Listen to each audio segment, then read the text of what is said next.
Dear friends in Jesus Christ, today we are in the seventh Sunday of the Ordinary Time, Year A. The first reading taken from the book of Leviticus, inviting us to be holy as God is holy. It is an universal call given to everyone.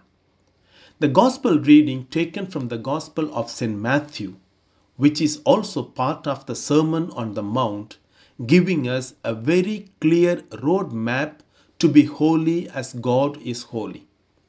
Jesus is telling us, if someone strikes you on your right cheek, do not resist.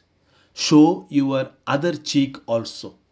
If someone is trying to take your tunic, do not resist. Give them your outer garment also.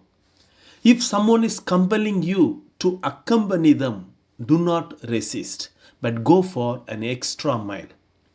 The law of tit for tat, that is, an eye for an eye, a tooth for a tooth, was found first in Babylon 2200 years before Christ. And that was a commonly accepted law of that time, and that also entered into the Old Testament. But Jesus is telling, do not retaliate, do not resent. At the time of conflict, normally either we fight or we flight. But Jesus is giving a third alternative. This third alternative is aiming at the transformation of the person from within.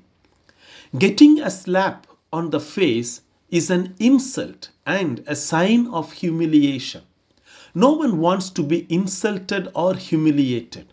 But in the life of Jesus, we see that there were many instances where he was insulted and humiliated. But Jesus was not worried. Rather, he was concentrating on his mission. Yes, true Christian should not worry about his insults. He must learn from Jesus to accept any insult and never to seek retaliation. But he must show his other cheek too. At the time of Jesus, lawfully one can take away the tunic of the other. If one has committed a crime and is proved, then they have a right to take away the tunic. Jesus is telling, if someone is trying to take away your tunic, give your outer garment also. But even by the law, one cannot take away the outer garment. But Jesus is telling, give your outer garment also. Do not resist. Do not retaliate. Roman soldiers asked the citizens to carry their goods to deliver something to other places.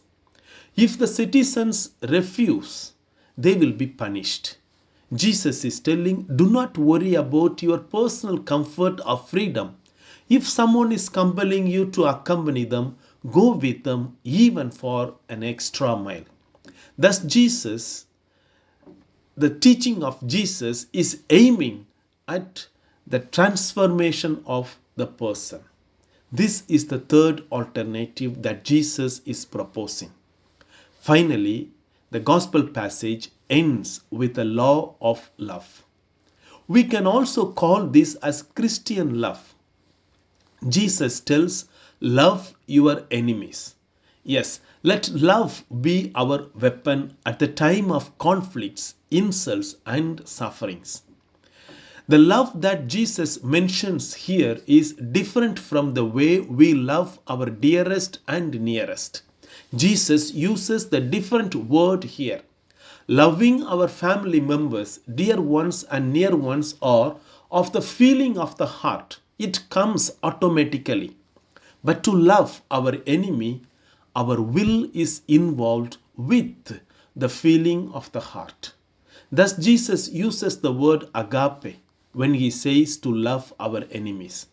Agape love means a determination of the mind, whereby we achieve this unconquerable goodwill even to those who hurt and to those who injure us.